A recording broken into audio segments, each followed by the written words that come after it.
Hi friends, നമസ്കാരം. S V സ്റ്റേഷൻ്റെ മറ്റൊരു എപ്പിസോഡ്. നമ്മുടെ ഈ ഒരു ചാനലിൻ്റെ പ്രധാന ഉദ്ദേശം യാത്രയായിരുന്നു. പക്ഷേ യാത്രാ സംബന്ധിയായിട്ടുള്ള വീഡിയോസിലേക്ക് നമ്മൾ കടന്നിട്ടില്ല ഇതുവരെ. അപ്പോൾ ആദ്യമായിട്ട് വയനാട്ടിൽ അവഗണിക്കപ്പെട്ട് കിടക്കുന്ന അല്ലെങ്കിൽ അധികൃതരുടെ ശ്രദ്ധ പതിയാതെ കിടക്കുന്ന ഒരു ജൈന ക്ഷേത്രമാണ് പുത്തങ്ങാടിയിലുള്ള, അത് പനമരത്തിന് സമീപത്തുള്ള പുത്തങ്ങാടിയിലുള്ള ജൈന ക്ഷേത്രം. ഏകദേശം 8-ാം നൂറ്റാണ്ട് മുതൽ 14-ാം നൂറ്റാണ്ട് വരെയാണ് വയനാട്ടിലേക്ക് ജൈനമത പ്രചാരണം ഉണ്ടായതും ജൈനമതസ്ഥരുടെ കുടിയേറ്റം ഉണ്ടായതും ഒക്കെ. അപ്പോൾ ആ കാലഘട്ടത്തിൽ നിർമ്മിക്കപ്പെട്ടതെന്ന് കരുതുന്ന, ഇന്ന് നശിച്ചുകൊണ്ടിരിക്കുന്ന ഒരു ക്ഷേത്രമാണ് പുത്തങ്ങാടിയിലെ ജനാർദ്ദന ക്ഷേത്രം. ഇതൊരു ജനാർദ്ദന ക്ഷേത്രമാണ്. അപ്പോൾ അവിടേക്കാകട്ടെ നമ്മുടെ ആദ്യത്തെ യാത്ര. നമ്മൾ സുൽത്താൻ ബത്തേരി പനമരം റോഡിൽ ഇപ്പോൾ ഏകദേശം പനമരത്തിനടുത്തുള്ള പുഞ്ചവയലിലേക്ക് എത്താറായി. പുഞ്ചവയലിലാണ് ഈ രണ്ട് പ്രധാനപ്പെട്ട ജൈനക്ഷേത്രങ്ങളും നിലകൊള്ളുന്നത്. പുഞ്ചവയൽ ജംഗ്ഷനിൽ നിന്നും വലത്തേക്ക്, അതായത് കുറുവദ്വീപ് റോഡിലാണ് പുത്തങ്ങാടി ജനാർദ്ദന ക്ഷേത്രം. നമ്മളിപ്പോൾ പുഞ്ചവയലിലെത്തി. ഇവിടെ നിന്നും കുറുവദ്വീപിലേക്കുള്ള റോഡ്, അതായത് വലത്തേക്ക് ജസ്റ്റ് 1 കിലോമീറ്ററോളം യാത്ര ചെയ്താൽ നമുക്ക് ജനാർദ്ദന ക്ഷേത്രത്തിലേക്ക് എത്താനായിട്ട് സാധിക്കും. വളരെ ചരിത്ര പ്രാധാന്യമുള്ള ഒരു ക്ഷേത്രം തന്നെയാണിത്. ഒരു കാലത്ത് ജൈനമതസ്ഥരുടെ വളരെ പ്രധാനപ്പെട്ട ആരാധനാലയമായിരുന്നു ഇത് എന്ന് അതിൻ്റെ നിർമ്മിതിയിൽ നിന്നും അവിടെയുള്ള ശില്പങ്ങളിൽ നിന്നൊക്കെ നമുക്ക് മനസ്സിലാക്കുവാൻ സാധിക്കും.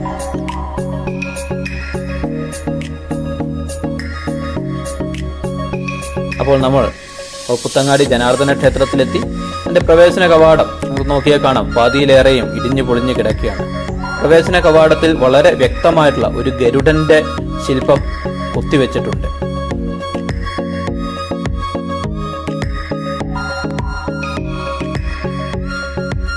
പുഞ്ചവയൽ കുറുവദ്വീപ് റോഡിനോട് ചേർന്നാണ് ഈ പുത്തങ്ങാടി ജനാർദ്ദന ക്ഷേത്രം. ഒരുപക്ഷെ നിങ്ങൾ പലരും ഈ റോഡിലൂടെ പലവട്ടം കടന്നു പോയിട്ടുണ്ടാകും. അപ്പോൾ ഒളിഞ്ഞു വീണിരിക്കുന്ന ഒരു കൽക്കൂമ്പാരം ശ്രദ്ധയിൽപ്പെട്ടിട്ടുമുണ്ടാകാം.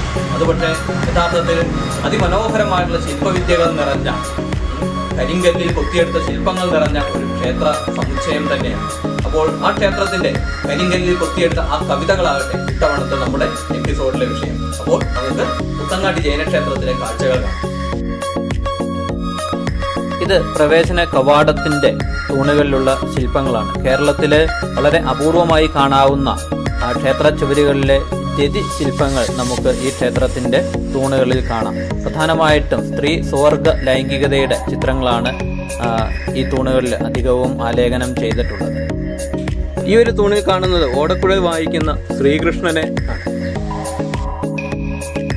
പുത്തങ്ങാടി ജനാർദ്ദന ക്ഷേത്രത്തിലെ മുഖമണ്ഡപമാണിത്. ഈ ക്ഷേത്രത്തിന്റെ ഒരു പ്രത്യേകത പൂർണ്ണമായും കരിങ്കല്ലിൽ മാത്രമാണ് ഈ ക്ഷേത്രം നിർമ്മിച്ചിരിക്കുന്നത് എന്നാണ്. ഈ മുഖമണ്ഡപം 4 കരിങ്കൽ തൂണുകളിലായിട്ടാണ് നിർമ്മിച്ചിരിക്കുന്നത്.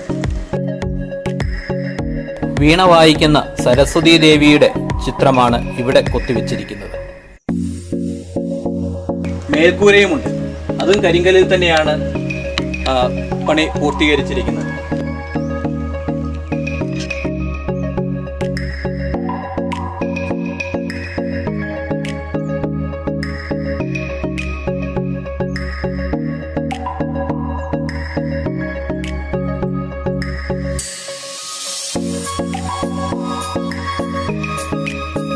ഈ മുഖമണ്ഡപം കടന്ന് നമുക്ക് പ്രധാനപ്പെട്ട ക്ഷേത്രത്തിന്റെ ഉള്ളിലേക്കൊന്ന് പോയി നോക്കാം. കേരളത്തിലെ തന്നെ ജൈന ക്ഷേത്രങ്ങളിൽ ഏറ്റവും മനോഹരമായിട്ടുള്ള കരിങ്കൽ ശില്പങ്ങൾ ഉൾക്കൊള്ളുന്ന ഒരു ക്ഷേത്രമാണ് വയനാട്ടിലെ പനമരത്തിനടുത്തുള്ള ഈ പുത്തങ്ങാടി ജനാർദ്ദന ക്ഷേത്രം. കേരളത്തിലെ തന്നെ ഏറ്റവും നല്ല ശില്പങ്ങൾ നിറഞ്ഞ ഒരു ക്ഷേത്രമാണ്. പക്ഷേ അധികമാരുടെയും ശ്രദ്ധയിൽ അത് ഇതുവരെയും പെട്ടിട്ടില്ല എന്ന് മാത്രം. പക്ഷെ നമുക്ക് പ്രതീക്ഷിക്കാൻ വകയുണ്ട്. കേന്ദ്ര പുരാവസ്തു വകുപ്പ് ഈ അടുത്ത കാലത്ത് ക്ഷേത്രത്തെ ഏറ്റെടുത്തിട്ടുണ്ട്. അപ്പോൾ നവീകരണ പ്രവർത്തനങ്ങളൊക്കെ നമുക്ക് ഉണ്ടാകുമെന്ന് പ്രതീക്ഷിക്കാം. അപ്പോൾ ഈ ക്ഷേത്രം അതിൻ്റെ പൂർവ്വകാല പ്രതാപത്തിലേക്ക് തിരിച്ചു വരുമെന്ന് നമുക്ക് പ്രതീക്ഷിക്കാം.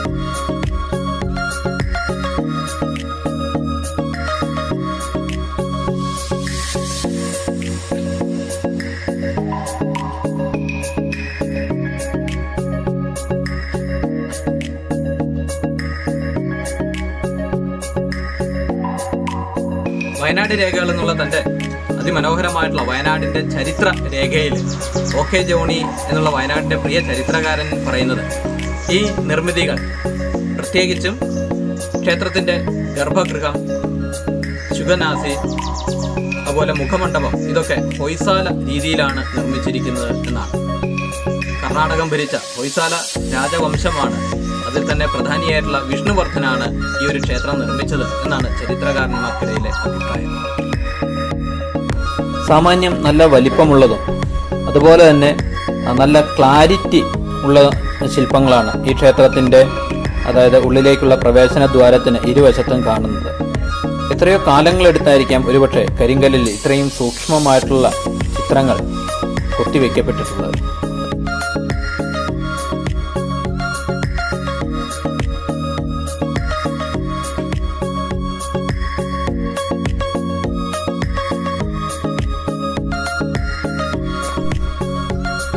എത്ര വലിയ തൂണുകൾ, അതിലെത്ര ഭംഗിയിൽ എത്ര വൃത്തിയിലാണ് ഈ ചിത്രങ്ങൾ കൊത്തിവെച്ചിരിക്കുന്നതെന്ന് കാണാം. അതിശയം തന്നെ.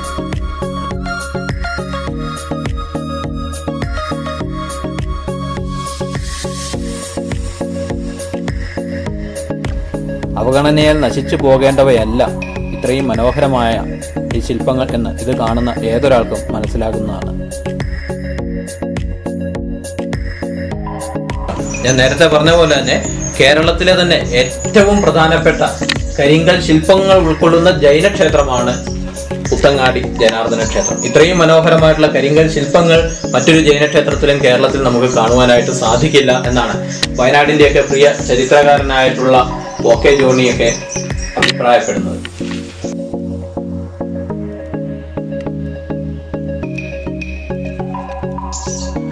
ഇതിന് ഉൾവശവും ഒരുപക്ഷെ മഴ പെയ്താൽ ഒരു തുള്ളി വെള്ളം പോലും അകത്ത് വീഴാത്ത അത്രയും സൂക്ഷ്മമായിട്ട് കരിങ്കൽ പാളികൾ അടുക്കി ക്ഷേത്രം മേൽക്കൂര പണി കഴിപ്പിച്ചിട്ടുണ്ട് എന്നുള്ളതാണ്.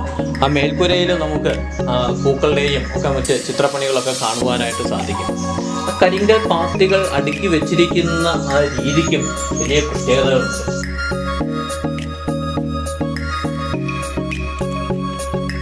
ഈ തൂണിൽ സവിശേഷമായിട്ടുള്ള ഒരു ശില്പം കാണും. നോക്കൂ, ശ്രദ്ധിച്ചാൽ അറിയാം, ഒരു മനുഷ്യന്റെ തലയും പക്ഷെ ഉടലിന്റെ സ്ഥാനത്ത് ഒരു മൃഗത്തെയാണ് കാണുന്നത്. നമ്മൾ സ്ഫിങ്സിന്റെ കഥകളൊക്കെ പഠിച്ചിട്ടുണ്ട്. ഇവിടെ മൃഗത്തിന്റെ തല എവിടെയെങ്കിലും കാണുന്നുണ്ടെന്ന് സൂക്ഷിച്ചു നോക്കിയിട്ടും മൃഗത്തിന്റെ തലയൊന്നും കാണില്ല. അപ്പോൾ മൃഗത്തിന്റെ പുറത്തിരിക്കുന്ന ആളെയല്ല ഇതിൽ കാണുന്നത്. ഇവിടെ മൃഗത്തിന്റെ ഉടലും അതിന് മുകളിലേക്ക് മനുഷ്യന്റെ തലയും തന്നെയാണ് കാണുന്നത്. അപ്പോൾ ഏത് ദേവസങ്കല്പമാണ് അത് എന്നൊന്നും എനിക്ക് വ്യക്തമല്ല. അറിയുന്നവരുണ്ടെങ്കിൽ നമ്മുടെ കമന്റ് ബോക്സിൽ ഒന്ന് രേഖപ്പെടുത്തിയാൽ നന്നായിരിക്കും.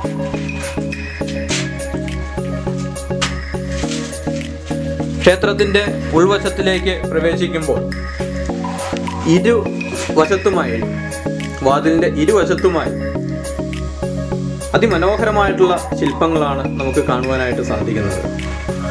വലിയ രീതിയിലുള്ള, വലിയ വലിപ്പത്തിലുള്ള ശില്പങ്ങൾ തന്നെയാണ് ഇവിടെയുള്ളത്. പ്രധാനപ്പെട്ട 2 വലിയ ശില്പങ്ങൾ. ഈ ഓരോ കരിങ്കൽ തൂണുകളിലും നിറയെ ശില്പങ്ങൾ തന്നെയാണ്. ഇന്നും അതിന്റെ പ്രൗഢിയൊന്നും നഷ്ടപ്പെടാതെ നിലനിൽക്കുന്നുണ്ട്. അപ്പോൾ ഈ വഴിയിലൂടെ കടന്നു പോകുന്ന എല്ലാവരും ഈ ക്ഷേത്രത്തിലൊന്ന് ഇറങ്ങുകയും ഇതിന്റെ ഈ മനോഹരമായിട്ടുള്ള ഈ ശില്പവിദ്യകളൊക്കെ ഒന്ന് ആസ്വദിച്ച് നിങ്ങളുടെ യാത്ര തുടരുകയും വേണം.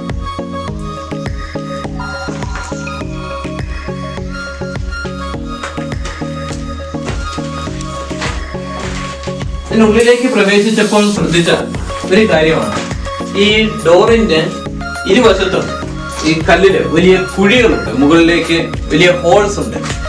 ഒരു പക്ഷേ പഴയ കാലത്ത് വാതിലുകൾ സ്ഥാപിച്ചിരുന്ന ഒരു സജ്ജീകരണമാകാം. അതിന് നേരെ ഇതിനുള്ളില് വലിയ ഇരുമ്പിന്റെയോ മറ്റോ ദണ്ട് സ്ഥാപിച്ച് അതിൽ വാതില് ഉറപ്പിച്ചിരുന്നിരിക്കാം. അപ്പോൾ അതിന്റെ കുഴികളാകാനാണ് സാധ്യത. അതിന് നേരെ ചുവട് ഭാഗത്തും ഒരു കല്ലിൽ ചെറിയ കുഴികൾ നമുക്ക് കാണുവാനായിട്ട് സാധിക്കുന്നുണ്ട്.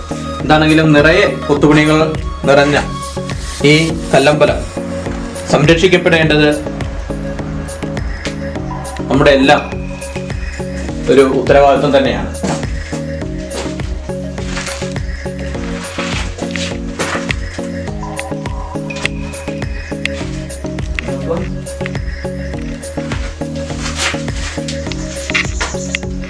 ക്ഷേത്രത്തിന്റെ ഉള്ളിലേക്കുള്ള ആ പടിയിൽ, നിലത്ത് അല്ലെങ്കിൽ ആ പടിയിൽ ചില മനുഷ്യ രൂപങ്ങൾ കൊത്തിവെച്ചിരിക്കുന്നു. സാഷ്ടാംഗ പ്രണാമത്തിന്റെ രൂപങ്ങളാണ് ഇവിടെ കൊത്തിവെച്ചിരിക്കുന്നത്.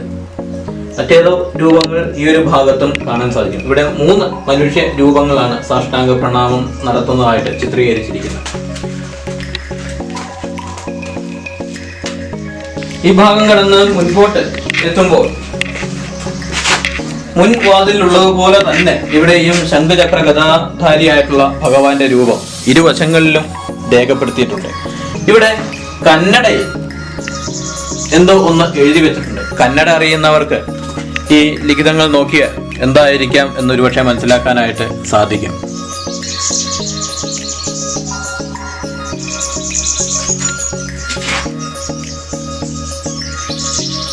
നോക്കൂ ഈ കരിങ്കല്ലിന്റെ നിർമ്മിതികൾ.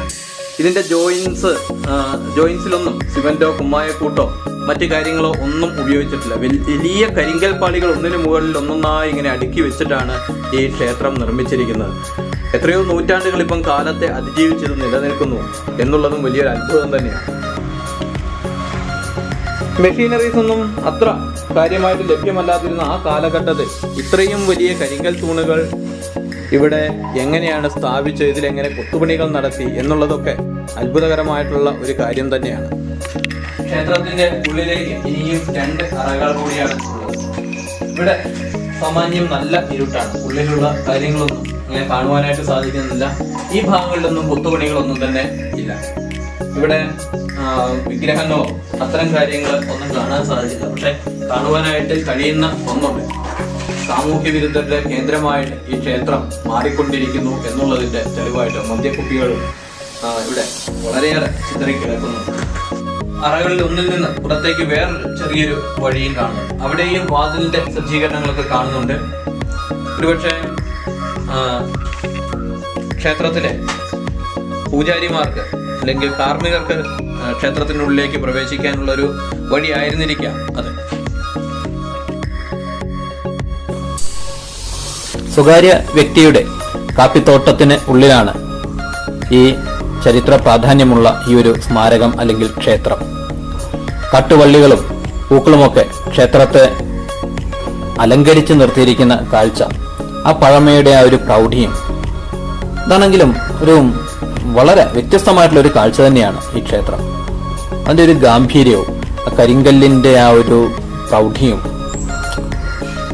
ശരിക്കും നമ്മൾ ഒന്ന് കാണേണ്ട ഒരു ക്ഷേത്രം തന്നെയാണ്. എനിക്ക് തോന്നുന്നു ഒരുപക്ഷെ നവീകരിക്കുന്നതിന് മുമ്പ് തന്നെ കണ്ടാൽ അതിൻ്റെ ആ ഒരു തനിമയൊക്കെ നമുക്ക് ആസ്വദിക്കാൻ സാധിക്കും എന്നുള്ളതാണ്. ഇവിടെ വലിയ തേനീച്ച കൂടുകൂട്ടിയിട്ടുണ്ട് ആ ക്ഷേത്രത്തിൻ്റെ ചുവരിലെ വിള്ളലുകളിലൊന്ന്. പുത്തങ്ങാടി ജനാർദ്ദന ക്ഷേത്രത്തിന് അധികം അകലെയല്ലാതെ തന്നെ നമുക്ക് മറ്റൊരു ജൈന ക്ഷേത്രം കൂടിയുണ്ട്. ഈ ഒരു ഏരിയ മുഴുവൻ പുത്തങ്ങാടി എന്നാണ് അറിയപ്പെടുന്നത്. അപ്പോൾ നിങ്ങൾക്ക് ആ ഒരു ക്ഷേത്രത്തിലും എനിക്ക് തോന്നുന്നു ഒരുപക്ഷെ ഈ ജനാർദ്ദന ക്ഷേത്രത്തിലേക്കാൾ മികവാർന്ന ചില ശില്പങ്ങൾ നമുക്ക് സമീപത്ത് തന്നെയുള്ള അടുത്ത ക്ഷേത്രത്തിൽ കാണുവാനായിട്ട് സാധിക്കും. അപ്പോൾ ഇനി യാത്ര അവിടേക്ക്.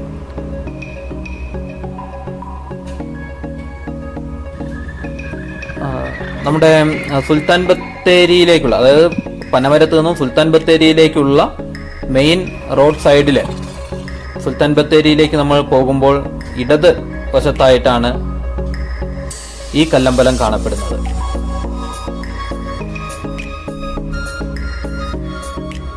ഇതും പൂർണ്ണമായും കരിങ്കല്ലിൽ തന്നെ നിർമ്മിക്കപ്പെട്ട ഒന്നാണ്. കുറെ കൂടി സൂക്ഷ്മമായിട്ടുള്ള ചിത്രപ്പണികൾ നമുക്ക് ഇതിന്റെ കല്ലുകളിൽ കാണുവാനായിട്ട് സാധിക്കും. ആ പൂക്കളുടെയൊക്കെ ഒരു പെർഫെക്ഷൻ എത്ര മനോഹരമാണെന്ന് കാണുക. ഓരോ തൂണിലും പൂർണ്ണമായും തന്നെ ചിത്രപ്പണികൾ ചെയ്തിരിക്കുന്നു. അതിഭീമാകാരന്മാരായിട്ടുള്ള തൂണുകളാണ്. അതിൽ അതിൻ്റെയൊക്കെ ആ ഒരു സിമ്മട്രിയൊക്കെ നമ്മൾ അത് നേരിട്ട് കണ്ട് ആസ്വദിക്കേണ്ടത് തന്നെയാണ്. ഓരോ തൂണുകളും നിറയെ മനോഹരമായിട്ടുള്ള കൊത്തുപണികൾ. ഇതാണെങ്കിലും ഇത്രയും മഹത്തരമായിട്ടുള്ള കലാസൃഷ്ടി അല്ലെങ്കിൽ ഈ ഒരു ക്ഷേത്രങ്ങൾ ഇത് എത്രയും വേഗം തന്നെ പുനരുദ്ധാരണമൊക്കെ നടത്തി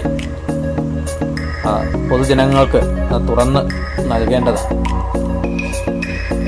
ഇതിന്റെ മേൽക്കൂരയുടെ ഒരു ഭംഗി നോക്കുക. ഒരുപക്ഷെ മഴ പെയ്താൽ നനയ പോലും ഇല്ല എന്ന് തോന്നുന്നു. ആ മേൽക്കുരയിൽ പോലും മനോഹരമായിട്ടുള്ള ചിത്രപ്പണികൾ. ചൂണ്ടയിൽ മത്സ്യത്തെ കുരുക്കുന്ന ഒരു ചിത്രം.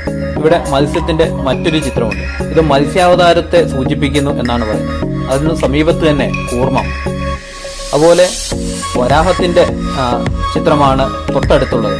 അപ്പോൾ മഹാവിഷ്ണുവിന്റെ അവതാരങ്ങളെ സൂചിപ്പിക്കുന്ന ചിത്രങ്ങൾ ഇവിടെ പലയിടത്തും കൊത്തിവെച്ചിട്ടുണ്ട്. ക്ഷേത്ര പ്രവേശന കവാടത്തിന് മുകളിലായി അനന്തശയനവും ഇവിടെ കൊത്തിവെച്ചിട്ടുണ്ട്.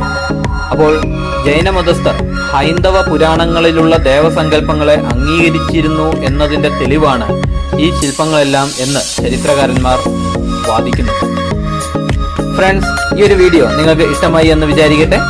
നിങ്ങളുടെ ഇഷ്ടം ആ ലൈക്ക് ബട്ടൺ ഒന്ന് പ്രസ് ചെയ്ത് രേഖപ്പെടുത്തുക. അതോടൊപ്പം ചാനലിൽ സബ്സ്ക്രൈബ് ചെയ്യാത്ത കൂട്ടുകാർ ഉണ്ടെങ്കിൽ തീർച്ചയായും ചാനലൊന്ന് സബ്സ്ക്രൈബ് ചെയ്യുക. അതോടൊപ്പം നിങ്ങളുടെ അഭിപ്രായങ്ങൾ അതെന്തു തന്നെയായാലും അത് കമന്റ് ബോക്സിൽ ഒന്ന് രേഖപ്പെടുത്തിയാൽ കൂടുതൽ നന്നായിരിക്കും. വളരെ രസകരമായിട്ടുള്ള വ്യത്യസ്തമായിട്ടുള്ള ഒരു വീഡിയോയുമായി എസ് വി ടേസ്റ്റ് അധികം വൈകാതെ തന്നെ വീണ്ടും നിങ്ങളിലേക്ക് എത്തും. നന്ദി.